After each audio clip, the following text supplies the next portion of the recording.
What's up YouTube, welcome back to another video on my channel Skotrix, and today as you can see we are back on NBA 2K21 current gen for another build guide video. And in today's video I'm going to be showing y'all how to build the best paint beast build. This is a super good build, the super good slashing big man build. It doesn't have a ton of shooting, but it does have a ton of finishing, playmaking, and defense, so it's a really good all around build minus the shooting. It also has pretty good physicals, which is nice. But before I get into the video, I just want to mention really quickly, if you're not subscribed to my channel yet, make sure you click that subscribe button. Only about 2% of the people who watch my videos are actually subscribed to my channel, so if you click that sub button right now, you can join the 2% gang. I really appreciate it. It helps out a lot and it's free. But now with all that being said, without any further ado, let's get right into the video here.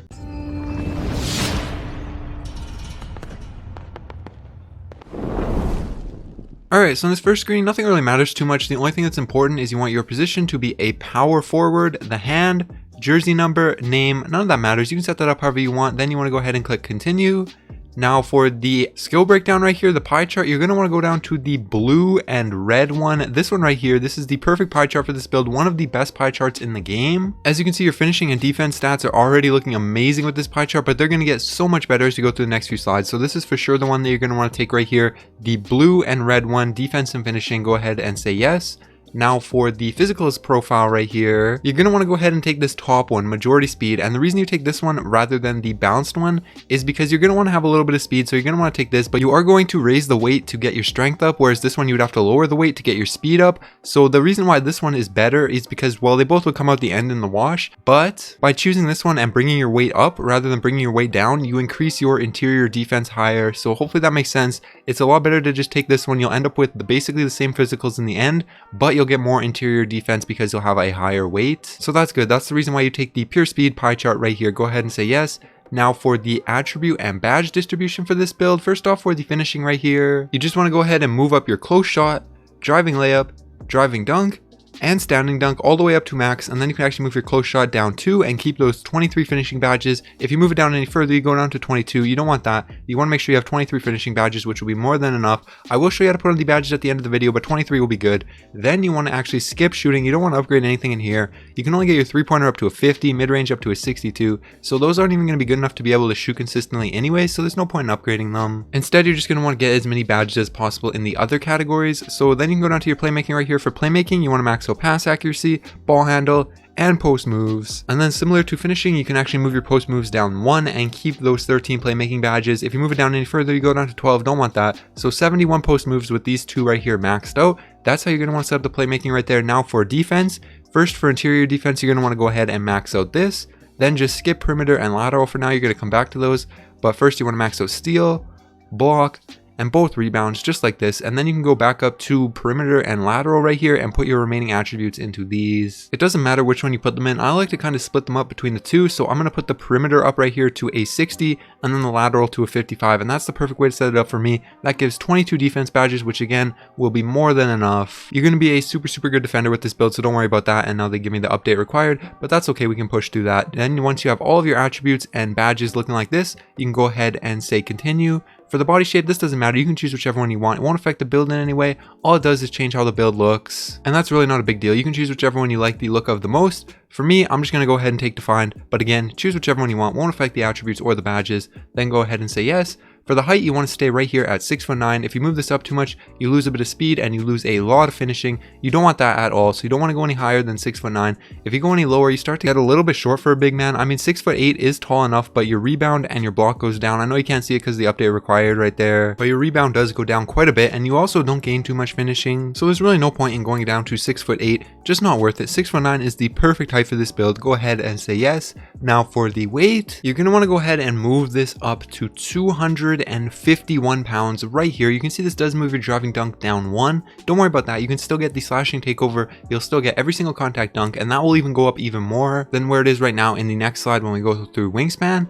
And it also does bring some of your other attributes down, like your perimeter and your lateral and your layup, but don't worry about that. It brings up your interior defense by 3. That's what's really important right there. And also, like I said, it does move your strength up a little bit at the cost of your speed and your acceleration, but don't worry about that. It's a good trade-off. Right here is the perfect spot. You can see if you move it up any further, you lose more speed, you lose vertical. You don't want that, and if you move it any lower, you don't get as much interior defense. So 251 pounds is the perfect sweet spot for the weight. That's where you're going to want to go ahead and say yes. And now for the wingspan right here, I actually will get rid of the update required thing really quickly so you can see the wingspan. Alright, so for the wingspan right here, you just want to move this all the way up to max. And as you can see, this moves up your close shot, driving dunk, standing dunk, post hook, steal, block, and both rebounds by a ton. Your block goes up by 7, your driving dunk gets all the way up to a 90, standing dunk to a 95, and your rebound both go up quite a bit as well. And the only thing that you lose is 1 3-pointer and 1 post fade, which is basically useless anyways. So this is amazing. You want your wingspan to be absolutely maxed. For sure. There's no other way to put this. Just max it out. Then you can go ahead and say yes.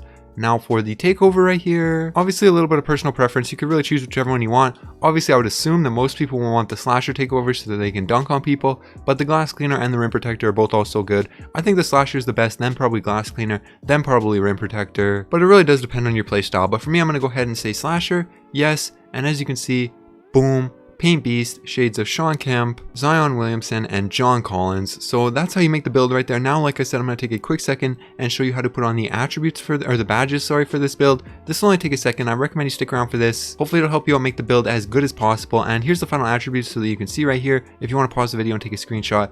But now for the badges right here, first off for the finishing, you're going to want to go ahead and get Acrobat onto Silver, Consistent onto Bronze, Contact onto Hall of Fame, Fancy, you don't really need Fancy too high, Silver is good enough.